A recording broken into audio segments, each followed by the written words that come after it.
YouTube চ্যানেলে আপনাদের স্বাগতম। আপনারা জানেন সবাই যে আমার এই চ্যানেলে সবসময়ের জন্য নতুন নতুন বিজনেস সাইটের সম্পর্কে ধারণা দেওয়া হয়। আজকে চমৎকার একটি বিজনেস, ফুড কার্টের যে বিজনেস, যে ফুড কার্টে যে আপনার খাবার বিক্রি করে সেই বিজনেস সম্পর্কে আইডিয়া দেবো। তো সেই সম্পর্কে জানার জন্য আমি চলে যাব আমার ভাই সাইদুল ভাইয়ের কাছে। সাইদুল ভাই এখন এই ব্যাপারে একটু ডিটেলস বলবেন। সালাম আলাইকুম সাইদুল ভাই, কেমন আছেন? ভালো আছি আমি। তো ভাই একটা বিষয় সেটা হলো আপনার এই বিজনেসটা আপনি কীভাবে শুরু করলেন, শুরুটার এই কাহিনীটা বলেন একটু। এই ফুচকা চটপটি এটা বিচিত্র কোনো ব্যাপার না, এটা খুব সহজ কাজ, যদি পারে সে তাহলে অনেকই সহজ। আচ্ছা আচ্ছা, এখন একটা বিষয় কি, আপনার বিজনেসটা খুব ভালো, স্মার্ট এবং খুব ভালো ভালো লোকজনই করতেছে।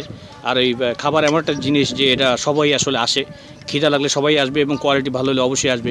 তো সেক্ষেত্রে নতুনরা যারা আসতে চায় তারা কীভাবে স্টার্ট করতে পারে এটা? এটা যদি আপনার এই যদি কম চালান থাকে তাহলে একটা প্লেট নিয়ে বা এই করিয়া তেল বেশি তেল লাগে না, 6 মিল তেল কিনবে। আচ্ছা। আর একটা কড়াই কিনবে। আচ্ছা। আর একটা খুসনি কিনবে, মানে যেটা থেকে লাড়ানো হয়। আচ্ছা। সেইটা কিনে এইটা ভাজতে হবে এই ফুচকাটা। আচ্ছা আচ্ছা, এই ফুচকাটা সব নিজেই করবে? হ্যাঁ, এটা সব নিজে তৈরি করি। আচ্ছা। তাহলে এটা ভাজ গিয়া তারপরে আরেকটা আছে ঘুগনি, যেরকম ডালটা এটা সেদ্ধ করতে হবে প্রেশার কুকারে। প্রেশার কুকার দিলে তাড়াতাড়ি হবে। জি। বাট যদি না প্রেশার কুকার থাকে, কিনতে না পারলে তাহলে ছোট পাত্র কিনে সেইটাই জ্বালাইতে হবে। হ্যাঁ, তারপর জ্বালাইলে পর ওটা আস্তে আস্তে গুলাম হয়ে যাবে, যখন গইলে যাবে। আর ডালটা ভিজাইতে হবে আগে, তাহলে তার আরও সহজ হইবে। আচ্ছা। আর নাইলে যদি মটর ডালটা যদি এভাবে করে তাহলে ওটা আর হবে না, আগে ভিজাই দিতে হবে। আচ্ছা, একেবারে 5-6 ঘন্টা ভিজাইলেই চলবে। প্রথমে যারা স্টার্ট করবে তার কত টাকা লাগতে পারে? কত টাকা? এই যে এরকমের গাড়ি করলে তো সে 50-60 হাজার টাকা লাগবে, সেটা তো আর পারবে না।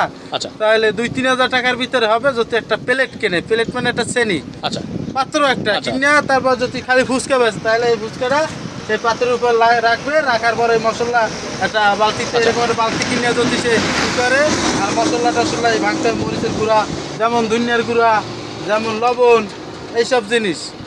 হ্যাঁ, এখন একটা বিষয়, একটা মানুষ জন আনবে, তখন গাড়ি লাগবে, সবকিছু লাগবে, সবকিছু সহই আপনি বলেন। তাহলে সবকিছু সহ 50,000 টাকা হলে তার ওকে হয়। আচ্ছা, 50,000 টাকা খাটায় সব জিনিসপত্র সব 50,000 টাকা হবে। সেটা নিয়ে আপনার তার মাসিক কেমন আসতে পারে? ধরেন 1,030 টাকা বা 15,000 টাকা। আমার তো 15,000 টাকা হয়, মানে যার পুঁজি যে রকমের। যদি দোকান রাখে তাহলে আর তো অনেক বেশি হবে না। দোকান ভাই একটা বিষয় কি, আপনার তো ভাড়া লাগতেছে না, দোকানে তো ভাড়া লাগে, অনেক কিছু লাগে। হ্যাঁ, ভাড়া লাগে। সেই হিসেবে এইটা আপনার তো 20-25 তো আসতেই পারে। 20,000 টাকা যদি বেশি বেচা কিনে হয়, যদি বেশি বেচা কিনে তাহলে 20-30। এখন আমরা যেন আল্লাহর মতো, আপনার তো খুব বেচা কেনা ভালো, আমার বেচা আপনার নাম্বার 1।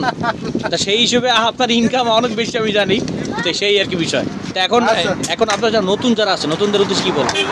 নতুনদের আপনি বলতে পারেন যে যারা বিদেশে আছে, কষ্ট ভিতরে থাকে, তারপর যারা নাকি বেকার, তাদের উদ্দেশ্যে কি বলবেন?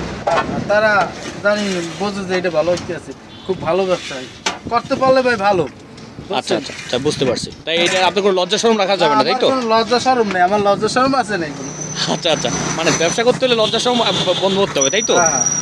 আচ্ছা আচ্ছা, ঠিক আছে। আপনার অনেক অনেক ধন্যবাদ, ভালো থাকেন। আসসালামু আলাইকুম ভাই। ওয়ালাইকুম আসসালাম।